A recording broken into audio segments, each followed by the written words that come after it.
आज जिंदगी लाइव है मसूरी की Lal Bahadur Shastri national academy of administration में। ये एकेडमी जहां तैयार होते हैं देश के सबसे प्रतिष्ठित, सबसे सम्मानित और सबसे रुतबेदार नौकरशाह। हर परिवार, हर माता पिता का ये सपना होता है कि उनका बच्चा डीएम कमिश्नर बने, और यही सपना आंखों में लिए हर साल लाखों नौजवान यूपीएससी का एग्जाम देते हैं, दिन रात मेहनत करते हैं, दीन दुनिया को भूलकर पढ़ाई में जुटे रहते हैं। जो खर्च उठा सकते हैं वो महंगी से महंगी कोचिंग लेते हैं, जो नहीं उठा सकते वो अपने दम पर किस्मत आजमाते हैं। लेकिन चंद खुशनसीब ही 6000 फीट की ऊंचाई पर बनी इस एकेडमी में ट्रेनिंग के लिए पहुंच पाते हैं।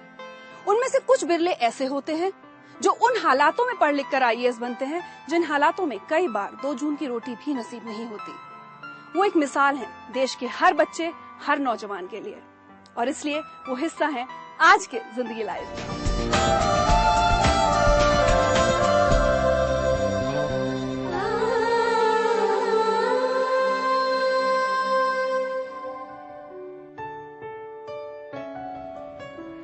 ये खेत कभी प्रेम कुमार सिन्हा के हुआ करते थे। कहते हैं किसान अपने खेत को बेटे से भी बढ़कर प्यार करता है, लेकिन सोचिए वो भी क्या जुनून होता होगा कि एक किसान पिता अपने बेटे को पढ़ाने के लिए अपने खेत ही बेच दे, खुद के दिन बेगारी में बिताए, लेकिन बेटे का सबसे कीमती सपना ना टूटने दे। प्रेम कुमार ने बेटे इंद्रजीत को आईएएस बनाने की कीमत अपने खेत बेचकर चुकाई। वो अपनी किडनी तक बेचने के लिए तैयार थे, लेकिन बेटे इंद्रजीत ने ये नौबत नहीं आने दी।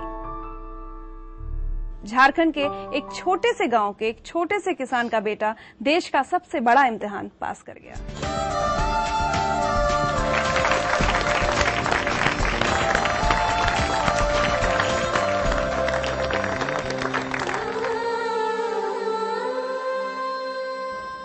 इंद्रजीत, सिर्फ 24 साल की उम्र और देश की सबसे बड़ी सरकारी नौकरी, सब कुछ सपने जैसा लगता है?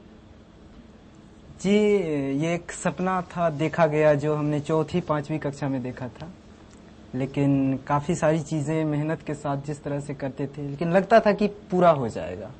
एक बच्चा ये सपना देखता हो कि वो एक दिन आईएएस बनेगा, सुनकर थोड़ा अजीब सा लगता है। जी, अजीब तो है, लेकिन कहते हैं ना कि जब सपनों के लिए इरादा हो कि हाँ, इच्छा नहीं होनी चाहिए, इरादा अगर हो तो फिर सारी चीजें, ये खेत, ये खलिहान, ये जो माँ का चूल्हा फूंकना, या फिर ये जो मिट्टी की जो दीवार है जो फट गई है, या फिर छप्पर टूट गया है, उसके ऊपर एक एडवेस्टस रख दिया गया है, तो इससे जो जीवन के प्रति जो अनुभव बनता है उसे जब कागज पर उतार देते हैं तो फिर यूपीएससी तो क्या, दुनिया की कोई भी सबसे बड़ी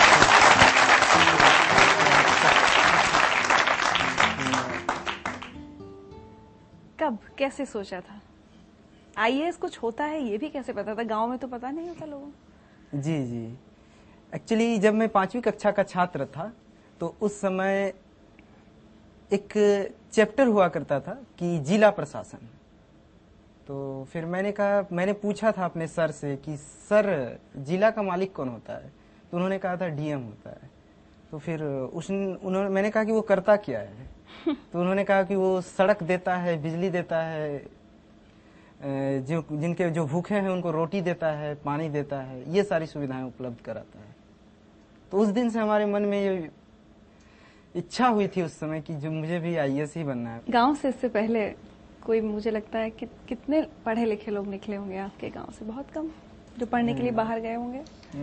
मेरे बोकारो जिले की ये पहली घटना है कि किसी गांव के लड़के ने, मतलब है कि सफलता पिछले 60 साल के इतिहास में पहली सफलता केवल प्योर गांव से है।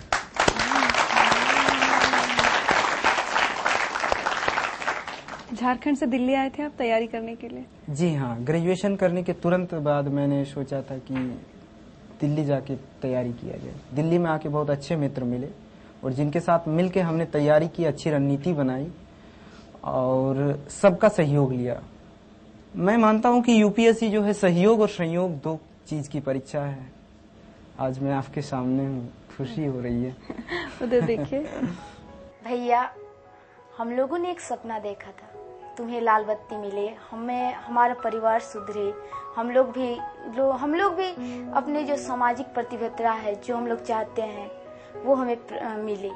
बाबूजी ने तुम्हें हर वक्त कहा कि भैया, कि बेटा अपने सपनों की उड़ान को कमजोर मत होने दो, पंख फैला के उड़ो, जितना हो सकता है पढ़ाई और हमारी थोड़ी मोड़ी हो सकता है हमारी जो जरूरत है उसके भी समझौता किया गया, लेकिन उनके पढ़ाई के साथ कोई समझौता नहीं।